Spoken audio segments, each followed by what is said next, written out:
is for us to receive information, but we can't necessarily have dialogue or respond with opinions. Okay. Thank you. Hi there, my name is Megan Green. Good evening, council members, mayor. I actually prefer to keep my address private, given the content, but I am a Frisco resident. It's been a solid 10 years since I felt compelled enough to stand before some of you and offer my input for what it's worth.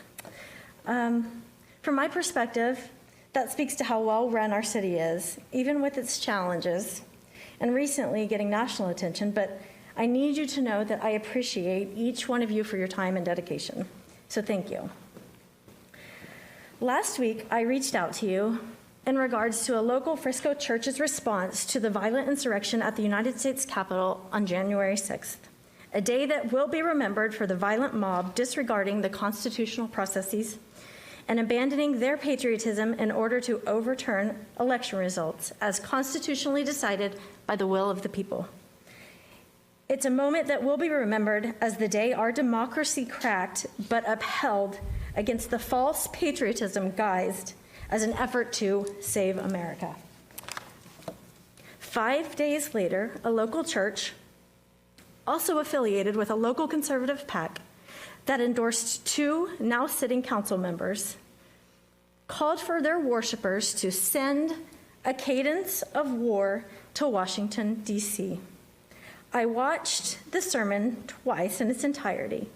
I watched as they called upon the congregation to do a mock Jericho-type march around D.C., which was to be treated as the fortified city.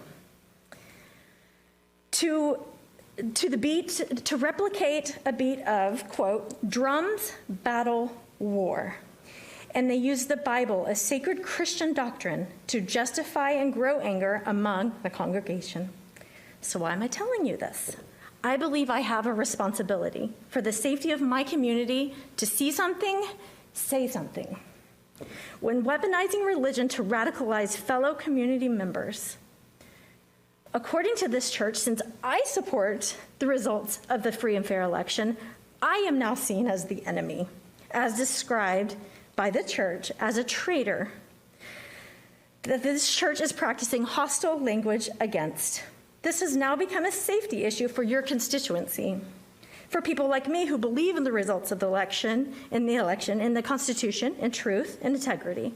Allow me to elaborate. The sermon included a vision of bulldozers circling around Congress and D.C., and he heard the Lord say it's a slowdown, a standoff, that someone close to Trump had become a Benedict Arnold.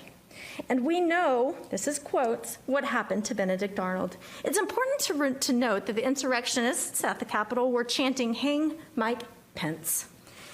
In case it is not clear, we are reminded by the pastor to remember our history, church. When George Washington was faced with traitors that committed treason, he had them cornered and he had them shot. He repeats, he had them shot.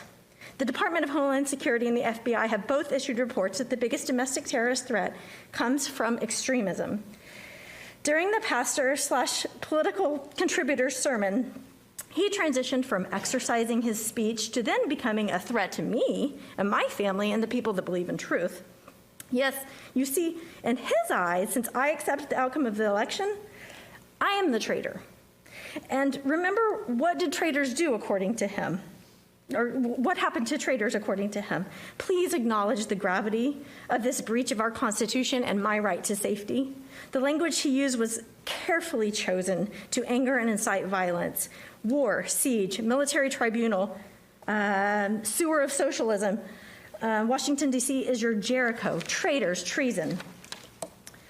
Thank you to the council members that did put out statements strongly denouncing this violent rhetoric, especially in a place of worship. I appreciate that. But there are 2 sitting council members that are closely affiliated with this church/political organization. I stand before you to ask you to publicly denounce this organization and issue a statement that you will publicly distance yourself from an organization that would so blatantly abuse their position of power over local politics by radicalizing their base and using language that incites violence. You weren't elected to protect personal allegiances. You were elected to protect the safety of your citizens. Lastly, I want to reiterate, I am not your enemy. I respect ideological differences. I have neighbors, friends, family with independent ideological beliefs, and we can coexist without waging war on one another. Once again, thank you for your understanding. I am not your enemy. Thank you. And just to reiterate, this is not on the agenda, so council members can't have dialogue or respond. But I will just add to Chief Shilson what he said and kind of his report remarks, just so it's kind of with this item that Chief Shilson and us and the police department absolutely do agree and need something to say something. Our police department does actively have tools to monitor social media for any threats and credible threats. And our police department works directly with our state authorities and our FBI anytime they identify what they consider a credible threat. So I would just say that as kind of a statement of fact in general. Thank you. Yes, ma'am. Good evening, Mr. Mayor. Good evening, council members. My name is Rashida Hobbs-Jones, and due to the sensitivity and also me feeling threatened in our community, I would also like to keep my address private. However, I am a resident of Frisco. Thank you for allowing me to have this opportunity to speak to you tonight. I find it so important, especially based off what the chief just mentioned. As far as we can have differences, but we must respect each other. However, that line is drawn when those differences are inciting riots, violence, or perpetuating propaganda that can put groups, marginalized groups, or certain people in danger. So with that, I'd like to remind us tonight that we are entering a time of transition, and as we do, it is important that we consider what it means to be moving forward together in Frisco. It is clear that there is a need for us to make a unified stand, that we are a city that believes in Constitution, fair and free elections, that we support democracy, and that you are representatives for everyone in your community. That there is no need for a call to arms, a call for violence, but there is a need for a call to love thy neighbor and a call for action. For all those who believe that this city is in fact one of the best places to live, I'm asking City Council, as our wonderful city elected leaders, to stand with me and our community leaders, including those who are afraid, concerned, traumatized,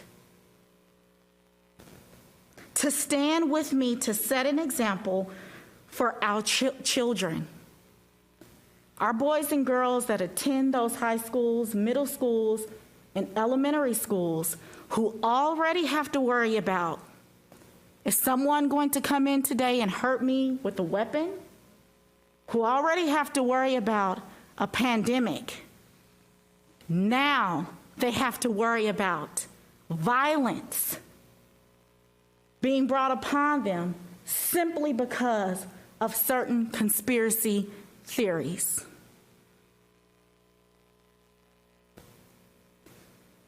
I'm asking for you to set an example for the Metroplex, for our great state of Texas, that in Frisco we move together in peace and in progress, dedicated to being good neighbors, just like our chief said, the example city, and most importantly, respectful citizens for everyone who occupies and resides in this city. Thank you so much for your time and attention. You all have a lovely night. Thank you.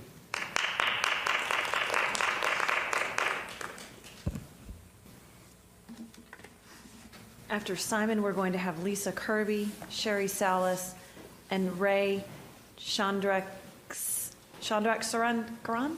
Sorry. Okay. Good evening, Mayor and Council members. Thank you for this opportunity. I want to speak tonight about divisive rhetoric and partisanship that is destroying our city. I had a pleasure to poll grid alongside the Councilman Brian Livingston in the last elections. Even though I was there to support another candidate, we got along. I'd argue we became more understanding of each other's positions. Congratulations, by the way. Thank you. Those who paid attention to the local elections in the last cycle know of the emergence of the far-right Frisco Conservative Coalition PAC. One of the organizers and leaders of that PAC is Mr. Brandon Burden. He also happens to be a lead pastor of Kingdom Life Church. I had voiced my opinion to Mr. Livingston that aligning himself with groups like FCC can force him into extreme positions that go against the values of majority of citizens of Frisco. He assured me that he had a line that he was not willing to cross, the moral compass. I believe you, sir.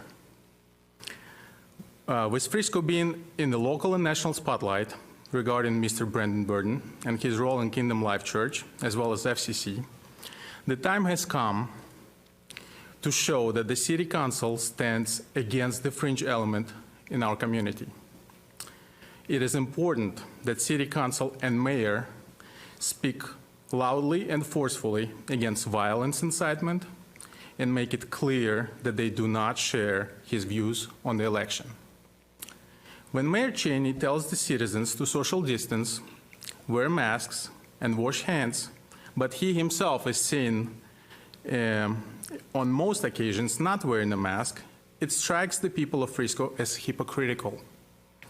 Wearing a mask should not be a controversial thing. It's not a political thing. Wearing a mask is patriotic. It protects your neighbors, it saves lives, and minimizes the impact on our frontline workers and hospitals. MLK Jr. said, "Darkness cannot drive out darkness. Only light can do that. Hate cannot drive out hate. Only love can do that." Our lives begin to end the day we become silent about things that matter. I implore you to be the shining light and to spread love, not hate. I urge you to follow the signs, to speak up, advocate, and to lead by example. Thank you. And just as a point of factual consideration, the statement isn't fact, even though I know you like to post about it every day on social media. That doesn't make it true. That I do wear my mask every day proudly and encourage our citizens to do so in every setting that I'm in. I get lots of pictures taken with me. The only time you'll ever find me without a mask on is when I'm presenting, and that's usually when a picture is taken of me, and that's usually when it's posted on the internet. But all other times, you're going to find me following all the governor's guidelines, just like I'm asking of our citizens. So would very much appreciate when you share on social media that you do so factually. Thank you. You mind if I say something, Mayor, real quick? So I want to talk about social media and what gets posted on social media about certain members of council and in regards to events where they take our pictures. So, for example, there was an event, I was sitting down eating dinner with my wife and stood up to take pictures, as we do. People want to take pictures with us. And then I posted on my social media, and then everybody goes around and says, well, Dan, you're not wearing a mask in public. That's completely false. And we got to understand the context. And I think that that's really important. Make sure the information that gets shared is factual, not just something that you want to post about to get attention. Kirby is next, and then Sherry Salas, and then, is it Raj? I'm sorry, I'm totally butchering your name, but I apologize. Hi, good evening, Mayor and council members. I'm Lisa Kirby. I live in precinct 1050. I too am going to keep my address private for all reasons considered that's going on with this particular issue. I'm here today because I am concerned as a Frisco resident. Like many Friscoans, I read the Dallas Morning News article on Kingdom of Life and the pastor Brandon Burden. I'm speaking up because if you see something, you must say something. And I think that has been a theme that has been addressed today, even by our law enforcement. I'm not here to shame anyone, but I am looking for accountability and some unity. While reading this article, it was shocking to me. I've never heard of this church before. In today's media environment, sometimes you're like, well, this could be a media bias. Maybe this is just an overblown story. So I decided to do my own research, and I watched a full video stream myself. This video in question took place on January 10th after the January 6th Capitol siege. Here are some highlights that stood out for me. I would not encourage you, and this is Brandon Burden speaking, I would not encourage you to shoot them in the lawn. Now, somebody told me today that it would hit them in the doorway. Just drag them in the house. But there would be a blood trail. And then there was laughter afterwards. I see no Christian message here, nor do I see any lowering of the temperature after January 6th. The second moment came out to me was about a conspiracy theory about the national blackout. There was comments about if the country falls, house supplies, a shortwave radio, generators, and please don't trust any of the media sources. He listed a bunch of those. OWN, Newsmax, Fox Media. He went on. He said stay vigilant for 7 days. I don't know if you're aware of this, but this is a QAnon conspiracy theory. It's known as the national blackout. If you want to read a little bit more about this, there's a great article by Senator Ben Sasse in the Atlantic. It talks about the QAnon infiltration of politics and religion. I would suggest you read it. It's really well written.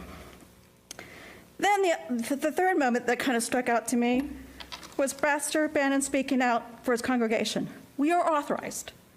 We have an executive order from Trump. He has 8 consecutive years. God has proclaimed this. He goes on to talk about a secret tribunal that is happening right now. The secret tribunal is for high treason. Trump is guiding this. He goes on to say, very loudly and proudly, that the Republican Party is corrupt.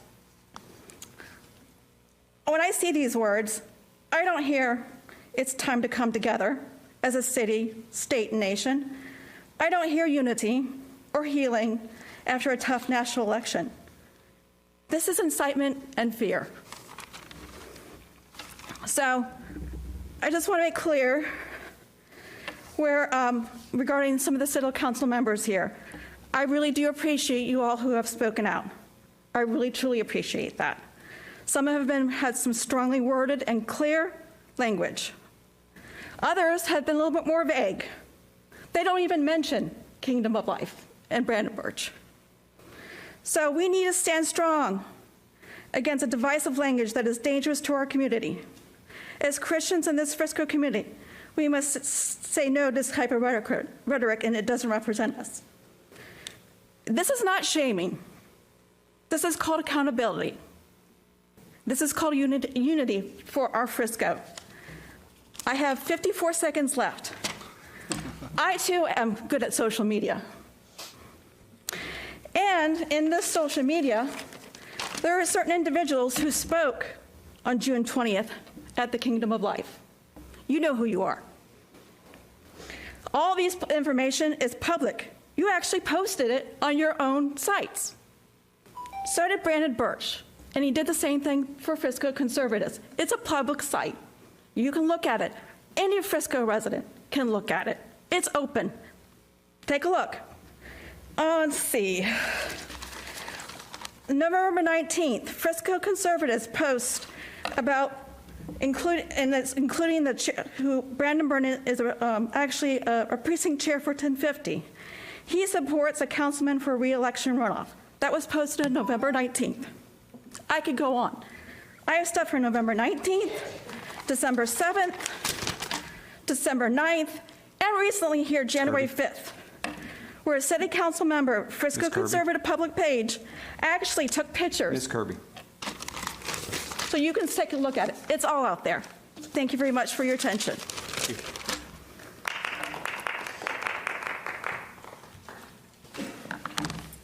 Good evening. Sherry Salas, Point Loma Drive.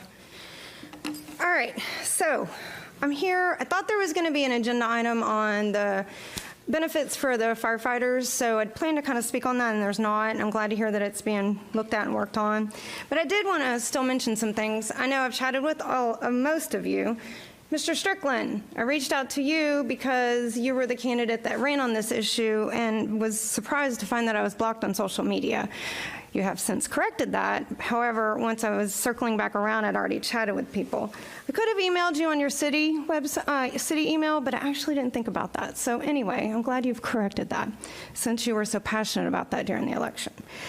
Anyway, I spoke with Matthew Sapp at length. I've talked with a lot of people, and I know I've talked with a lot of you, and I know the city's really working on this to make it more positive and go in the right direction. But what I wanted to add is, when I was talking with some of y'all, I know one of the concerns was we don't want to treat some staff differently than other staff, right? We don't want to have favors and do extraordinary or whatever. But what I'd like to point out, and I'd mentioned like an NBA analogy, but what I'd like to point out right now is there are two people in this room wearing a bulletproof vest right now, and we're not.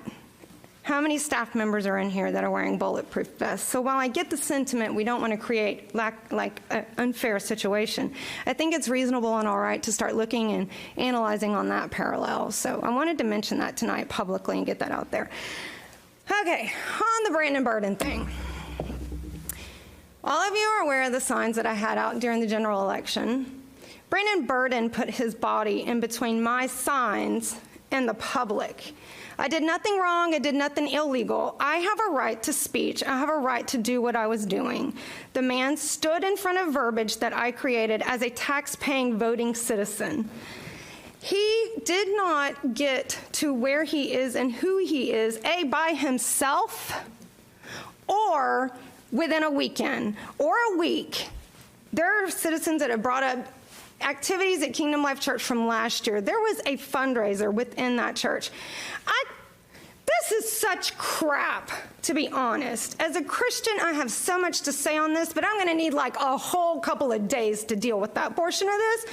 But you know who you are, who are aligned with certain people in our community that quite honestly poo-pooed the bed during the general election, the Frisco bed on many accounts. And I know a lot of you are aware of this, but I'd like to say at some point, you are absolutely accountable for the company you keep.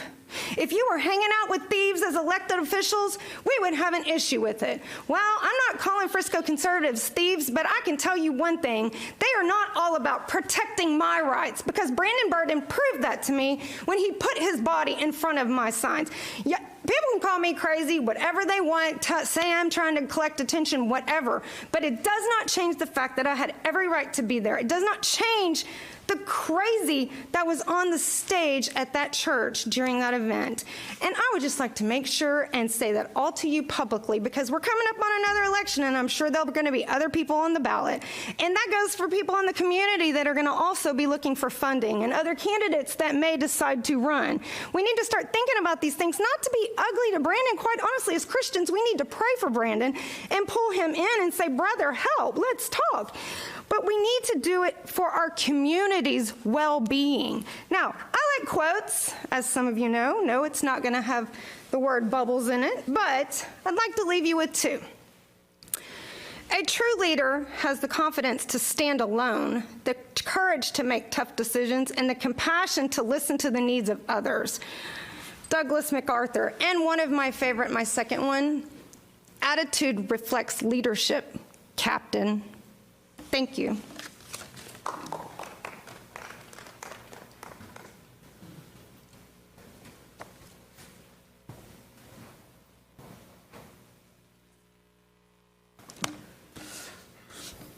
Honorable Mayor, the City Council members and the city, I am Raj Chandrasekharan. It's okay about my last name. Even my mom doesn't say it fully when she's unhappy. So I am here on behalf of the Hindu Swayam Sevak Sangh, HSS Frisco chapter, and I am a Frisco resident. I'm here to thank you all. This is my first speech. I think I was like, it's going to be a little different from the earlier speeches. So I want to thank you all for all the good work you have been doing. The very first thing is a little bit about Hindu Swayam Sevak Sangh, or HSS as we call it.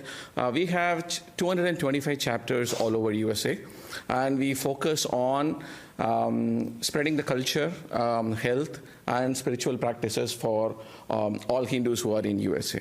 In addition to it, we focus on drives, food drives, helping with charity and other stuff. And during this pandemic time, we want to thank the city of Frisco for giving us a lot of opportunities to help them with hot meals, meeting with the different city people and first responders, and helping them with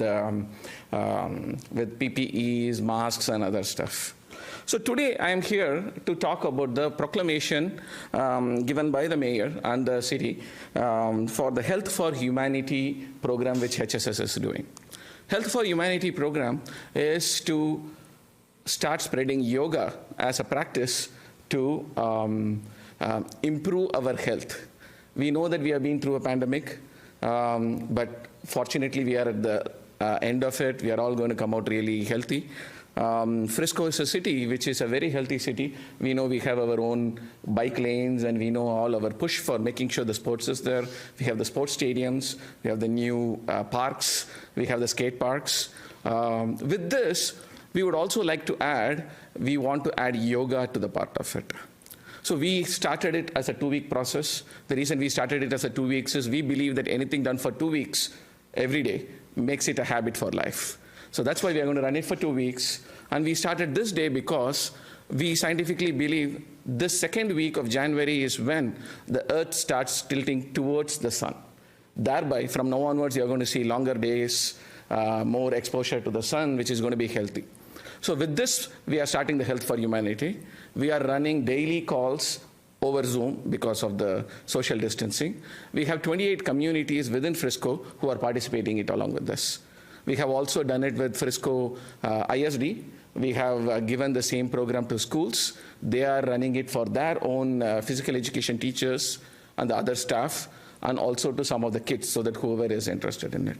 We would like to see if we can do the same to the other first responders and other city officials who have been working really hard for the past 8 months during this pandemic, so that they can be stress-free, improve their health, and other stuff. So lastly, I would like to thank the city once again for supporting us on this Health for Humanity, and be part of the, Frisco is now part of the 225 different chapters all over USA, which has supported this activity. Thank you so much. Thank you so much. Is there anyone else that would like to speak during citizen input?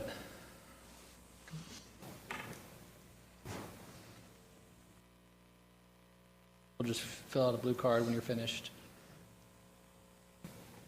I don't know if you can see me. My name is Gail Stevens. My husband and I have lived in Frisco for, whoops, sorry. Does it work like that? We're going to find out. Okay. We downsized to Frisco from Plano. We were in Plano for 20 years.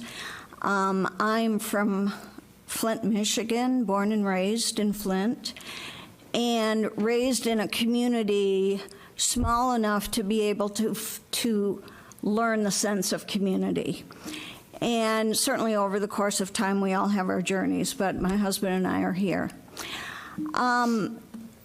I have been watching the news every single day for the last more than 4 years. And as the campaign concluded and we had the elections, and we were all just in, just the intensity of it, I realized that I had a responsibility to know what was going on. And I'm not making a political statement. I'm making a statement as an American. There are a lot of things that I saw many years ago that many people saw. So to be blind or pretend or whatever, I'm not here to get into that. But I certainly see how ethical leadership is something that we all have to really embrace, especially the city council. But all of us are leaders within our own spheres of influence. You have a monumental, important, significant responsibility to take care of our whole community, not a base. We are all constituents, and we are all here to move forward. We are at a time in our history where, regardless of how we feel, the truth is, in terms of where we're at as a country, is that we are moving forward with a new president. And we must embrace that. And we must be leaders with integrity. We must be leaders with character. We've got to unify. Somehow, it's not going to happen overnight, but we've got to find our common values. And more than anything, that's what all of you need to be doing. Right, John Keating? I remember you. Jeff Cheney. So I just appeal to all of us here and in the audience and the city, but we have to. We have to help heal everybody.